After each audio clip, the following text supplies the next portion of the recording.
The following story has been brought to you by StoriesToInspire.org. There was a certain rabbi, Rav Galinsky relates,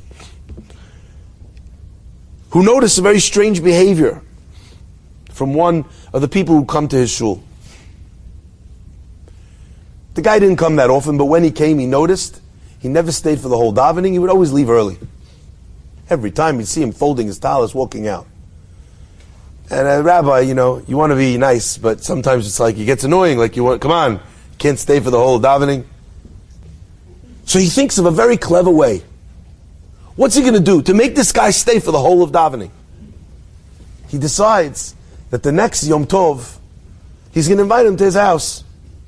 Then he'll have to come. He'll have to stay at the end. He doesn't know. He's not going to tell him where he lives. The guy says, I'm going to come. Rabbi doesn't tell him where he lives. I imagine he texted him, he said, where's your address? Ignored it. Rabbi's feeling very clever. I can't tell you the amount of times where I feel so clever, like you solved the problem, and you realize the problem got so much worse. You're like, I'm such a pikeach, I'm such an idiot. Anyway, the day comes, it's Yom Tov. Before davening is over, he turns around. Vayifen kovacho, vayar ki einish. The guy's not there. He doesn't know where to go. Anyway, he finally finishes davening. He walks outside. Who's standing there in the sun with his talis folded? He must have been out there for an hour already. This guy. Mela, you want to leave to go home? Fine. You left to sit outside? Doesn't want to say anything. Takes him home.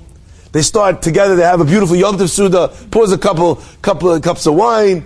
He turns to him and he says, "Dude, what's the deal with the zitzvleish? Come on, you can't stay till the end of the tefillah. You can't. What's the big deal? What's going on?" And the man, he looks down, and the rabbi thinks he's embarrassed. But when he looks up again, the rabbi realizes he's not embarrassed. But there's something else here. He says, "I don't usually like to talk about it because you asked me and I'm having such a nice time." He says, "I'll tell you.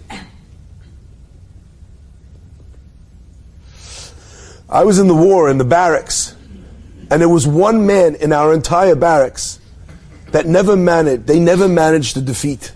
They never managed to break. They never managed to crumble. He walked around with his emunah. He walked around with his tefillas. He walked around with everything intact. And we all looked to him, and we were inspired by him, by how connected he was with HaKadosh Baruch Hu. His faith gave us faith." I always thought that maybe that's an alternate pshat in V'koyve Hashem Yachalifu Koyach. Interessante pshat in the pasuk. Sometimes a person has stark emunah, and he turns to his friend who's going through a rough time. He's like, "No, you got to believe it's going to be fine. The Eibishter viert the Welt. Hashem runs the world. Amazing, yay!" And then when you're having a bad time, who gives you that shmooze? He does. V'koyve Hashem Yachalifu Koyach. Everyone relies on the other person's emunah, to save them. Vayhi ayoim. The guy comes in, he tells everyone, I don't know, don't ask me how. I've managed to procure a couple of matzahs. We're going to have a seder here in the barracks. He gets everyone together. They do the whole seder. They finally finish. The end of the seder is done. The people feel so uplifted. They feel like they can survive anything they have in their heart. It wasn't made up yet, but to some other tune. They feel it. They've got it. And right at that moment, the door opens. A Nazi soldier walks in. And he says, "Who's responsible for this?" Everyone runs to the barracks, to the bunkers, to their beds. The Nazi grabs the first guy, and he says, "Did you do it?" And the man doesn't answer. "Who's responsible?" No answer. Finally, he says, "If the person responsible does not let themselves be known who they are, I'm going to kill everybody." This Alta Yid, this beautiful Jew, steps up, walks forward, he says, "Please, don't hurt anybody. It was me, it was my fault." He pulls out his gun from his holster, puts it to his temple. He's about to shoot him, and he says, actually, I'm going to wait. I'm going to wait till tomorrow. Tomorrow I'll kill you in front of all of the barracks and let everyone understand what it means to break the Nazi rules. The man looks at the rabbi and he says, and the next morning they took him out on top of a big platform and they gathered all the barracks in front and they told of his terrible crime of the leading of a seder, of the procurement of matzahs. And they asked him if he had any last wishes before he lost his life. Did he want some food? No. Did he want a steak? He says, I don't want anything. He says, I'd like the chance to address my brothers and sisters. All right, that's your last wish? No problem. He steps forward on this impromptu bama, and he looks down at his brothers and sisters. He says, I would love to save you, but I can't. I would love to feed you, but I can't. I'd love to make your lives a little bit easier, but I can't. However, there's one thing that I can do. I am a kohen. And for the last thing that I do on this earth, I would like to give you a bracha, to give you birchas kohanim. And he picked up his hands, and swaying back and forth, he gave us a yivarechecha. Could you imagine? Doi Shem v'yishmerecha. Hashem protect you. Hashem shine His light on you. Hashem should bring you to a world of shalom, of peace, away from here. And then he says to the rabbi, and then they shot him.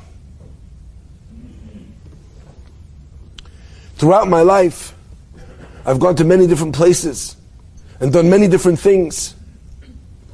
And there was a woman that I met, a wonderful woman, who also didn't do anything, didn't keep anything, and she wasn't Jewish, and I wanted to marry her, and I loved her. And when I was trying to make the decision to tell her that I wanted to marry her, he says, all I could hear in my head was, V'yishmirecha.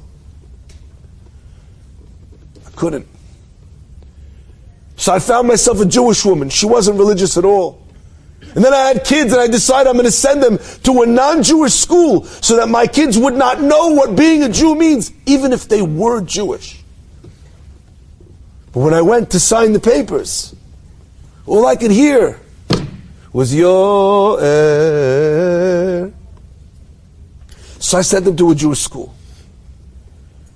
And when I want to eat not kosher, you can imagine what I hear. Throughout my life, at all the inflection points, when there was something that I needed or wanted to do that was the wrong thing, that Birchas Kohanim saved me. He says that I'm terrified to ever be in a shul and hear another Birchas Kohanim, because I don't want to overwrite that memory.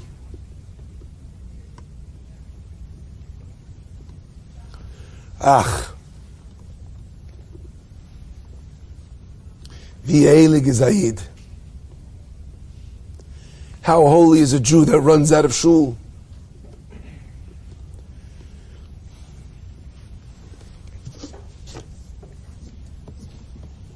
How little do we understand what people are actually going through.